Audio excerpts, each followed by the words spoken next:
Hallelujah, praise the Lord, praise the Lord. ఈరోజు ప్రత్యేకంగా దివ్యవాక్కు అనే కార్యక్రమాన్ని వీక్షిస్తున్నటువంటి మీ అందరికీ కూడా యేసుక్రీస్తు నామమున వందనములు సమర్పిస్తున్నాం.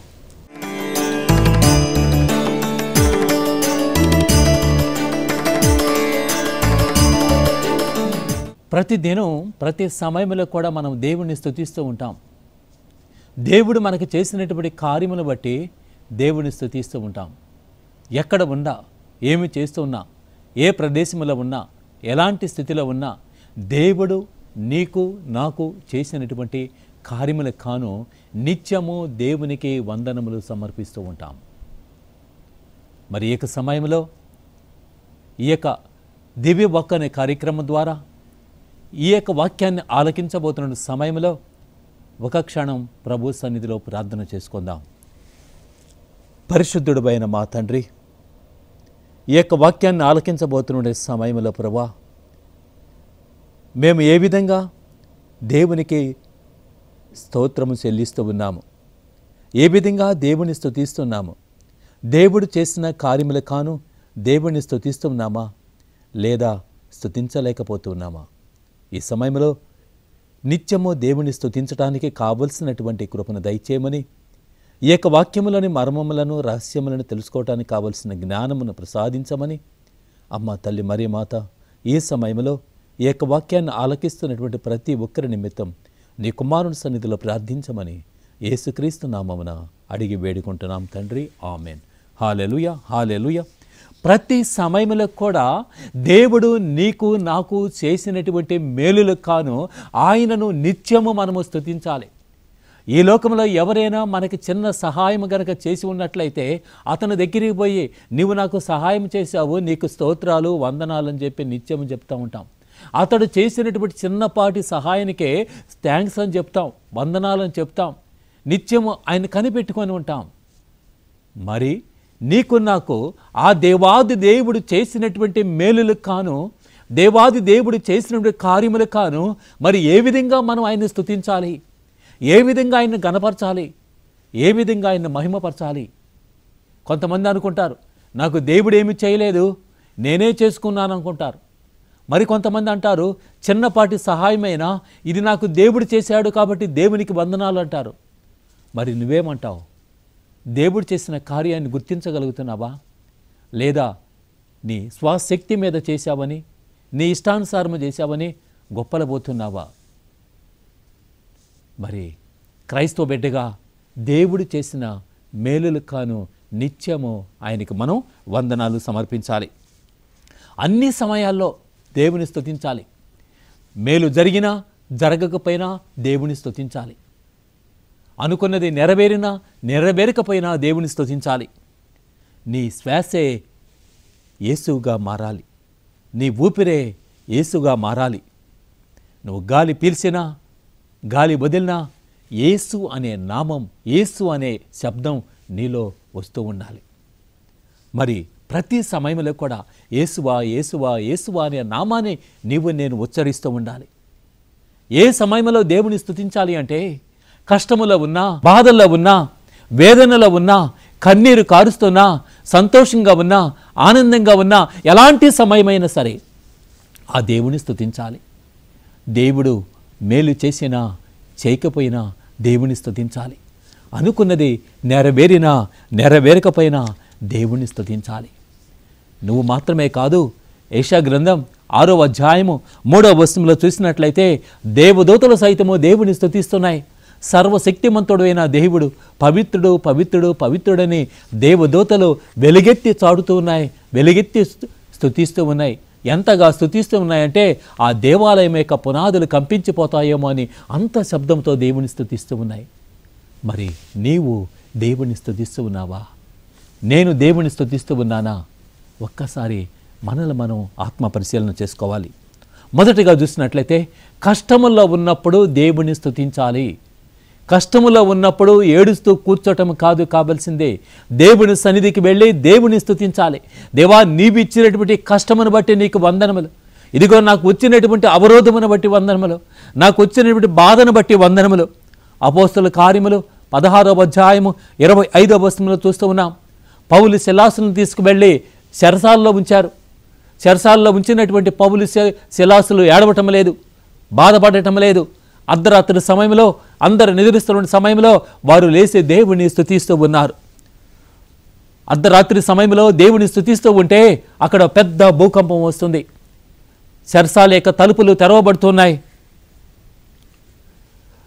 బంధనాలు, వారికి వేయబడినటువంటి బంధనాలు తెగిపోతూ ఉన్నాయి. దేవుణ్ణి స్తుతిస్తూ ఉన్నారు. అదేవిధంగా మనకు వచ్చినటువంటి కష్టంలో కూడా మనం దేవుణ్ణి స్తుతించాలి.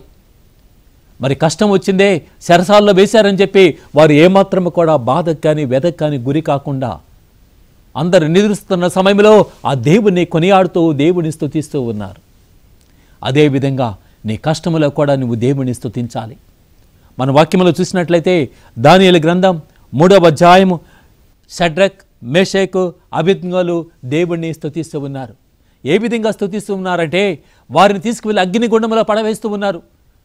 ఆ రాజు అంటున్నాడు, ఇదిగో ఈ యొక్క బంగారు విగ్రహాన్ని మీరు పూజించాలని పలికినప్పుడు వారు అంటున్నారు, మా దేవుడు మమ్మలను కాపాడినా కాపాడకపోయినా మేము మాత్రం ఆ విగ్రహాన్ని ఆరాధించాం, మా దేవుని మాత్రమే ఆరాధిస్తామని చెప్పి ఆ దేవుణ్ణి ఆరాధిస్తూ ఉన్నారు. వారిని తీసుకువెళ్ళి అగ్నిగుండంలో పడవేసినా కూడా అగ్నిగుండంలో కూడా వారి దేవుని స్తుతిస్తూ ఉంటే అగ్నిగుండంలో మండవలసినటువంటి ఆ అగ్ని చల్లారిపోతుంది, చల్లటి గాలి వస్తుంది. ఆ రాజు అంటున్నాడు, ఇదిగో ముగ్గురిని కదా మనం లోపల వేసింది, 4వ వ్యక్తి తలతల మెరిసిపోతున్నాడు, ప్రకాశిస్తూ ఉన్నాడు, దేవదూత మాదిరిగా ఉన్నాడని. అదేవిధంగా మనకు వచ్చినటువంటి బాధల్లో, మనకు వచ్చినటువంటి కష్టాల్లో మనం ఏమాత్రం కూడా భయపడక దేవుని వైపు చూస్తూ దేవుణ్ణి స్తుతించాలి. దానియేలు గ్రంథం 3వ అధ్యాయము 17వ వచనంలో చూసినట్లయితే ముమ్మారు ప్రార్థన చేస్తున్నటువంటి దానియేలును చూసి అక్కడ ఉన్నవారు అందరూ అంటున్నారు, ఇదిగో ఆయన ప్రార్థన చేస్తూ ఉన్నాడు, ఒక శాసనం అనేది అమలుపరచబడింది, రాజుకు మాత్రమే ప్రార్థన చేయాలని. కానీ ఎప్పుడైతే దానియేలు ఆ దేవుడికి ప్రార్థన చేస్తూ ఉన్నారో ఆ యొక్క శాసనం ప్రకారం తీసుకువెళ్ళి అతని సింహముల బోన్లో పడవేస్తూ ఉన్నారు. సింహముల బోన్లో పడవేసినప్పుడు దానియేలు అక్కడ దేవుడిని స్తుతిస్తూ ఉంటే సింహములు కూడా దానియేలు చుట్టూ కూర్చొని ఉన్నాయి. అదేవిధంగా మనం కూడా మన కష్టాల్లో, మన బాధల్లో, మన సమస్యల్లో దేవుణ్ణి ఎల్లవేళలా స్తుతిస్తూ ఉండాలి. రెండోదిగా చూసినట్లయితే ఆనందములో ఉన్నప్పుడు దేవుణ్ణి స్తుతించాలి. ఆనందములో ఉన్నప్పుడు, సంతోషములో ఉన్నప్పుడు దేవుణ్ణి స్తుతించాలి. దేవుడు చేసిన మేలును బట్టి దేవుణ్ణి మనం స్తుతించాలి. 66వ కీర్తన 1వ వచనం చూసినట్లయితే సకల జాతి జనులారా ఆనంద నాదముతో ప్రభుని స్తుతింపుడు. ఈ లోకంలో సకల జాతి జనులారా ఆనందముతో, సంతోషముతో, ఆనందనాదముతో ప్రభువుని స్తుతించండి. ప్రతి ఒక్కరికి కూడా ప్రభువుని స్తుతించాలి. దేవుడు నీకు చేసినటువంటి మేలులు కాను దేవుణ్ణి స్తుతించాలి. లోకా సువార్త 1వ అధ్యాయము 46వ వచనం చూసినట్లయితే తల్లి మరియమాత పలుకుతూ ఉంది, నా హృదయము ప్రభువుని స్తుతించుతున్నది, నా హృదయము ప్రభువుని స్తుతిస్తున్నది. నా హృదయము తల్లి మరియమాత హృదయం మాత్రమే కాదు, నీ యొక్క నా యొక్క హృదయము ప్రతి సమయంలో ప్రభువుని స్తుతించాలి. అమంటుంది, నా రక్షకుడైన దేవుని యందు నా ఆత్మ ఆనందించుతున్నది. నీవు నేను పలకాలి, ఆ దేవుని స్తుతించాలి. నా ఆత్మ దేవుని యందు ఆనందించుతున్నది, నా హృదయము ప్రభువుని స్తుతిస్తూ ఉన్నది.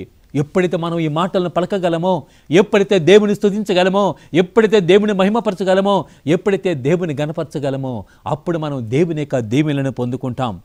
అందుకే 95వ కీర్తన 1వ వచనం చూసిన 2 ప్రభువుని సంతోషముతో మన రక్షణ దుర్గమైన దేవుని ఆనందముతో కీర్తింతము. ఏ విధంగా కీర్తించాలి, ఏ విధంగా స్తుతించాలంటే సంతోషముతో, ఆనందముతో దేవుని స్తుతించాలి. ఒకవైపు నీలో బాధ ఉండి ఉండవచ్చు, ఒకవైపు నీలో రోగము, వ్యాధి ఉండి ఉండవచ్చు. అయినప్పటికీ కూడా ఆ బాధని మెరింగిపోతూ ఆ బాధని లోపలే ఉంచుకొని దేవుని స్తుతించాలి. ఏ విధంగా పౌలు సిలాసులు జైల్లో ఉండి కూడా ఆ బాధను తట్టుకుంటూ దేవుని స్తుతిస్తూ ఉన్నారు, ఏ విధంగా అగ్నిగుండములో పడవేసినప్పటికి కూడా వారు దేవుని స్తుతిస్తూ ఉన్నారు, ఏ విధంగా సింహంలో చెంతలో పడవేసినప్పటికీ కూడా దానియేలు దేవుని సన్నిధిలో స్తుతిస్తూ ప్రార్థన చేస్తూ ఉన్నాడు. అదేవిధంగా మనకు కూడా ఎన్ని సమస్యలు ఉన్నా, ఎన్ని కష్టములు ఉన్నా, ఎన్ని రోదనలు ఉన్నా దేవుని మాత్రం స్తుతించటం మరవకూడదు. నిత్యము దేవుని స్తుతించాలి. పిలిపిలి పత్రిక 4వ అధ్యాయము 4వ వచనంలో చూసినట్లయితే ప్రభు దేవుడు పలుకుతూ ఉన్నాడు, మీరు సంతోషంగా ఉండండి, మీరు ఆనందంగా ఉండండి. నేను మరలా చెప్తున్నాను, మీరు ఆనందంగా ఉండండి, ఆనంద గీతములు పాడండి అని ప్రభు దేవుడు తెలియపరుస్తూ ఉన్నాడు. కనుక మనం ఎల్లప్పుడూ కూడా సంతోషంగా ఉండాలి, ఎల్లప్పుడూ కూడా ఆనందంగా ఉండాలి, ఎల్లప్పుడూ కూడా దేవుని స్తుతించే బిడ్డలుగా ఉండాలి, ఎల్లప్పుడూ కూడా దేవుని మహిమపరిచే బిడ్డలుగా ఉండాలి. సాతాను శోధనలకు గురి కాకుండా ఉండాలి.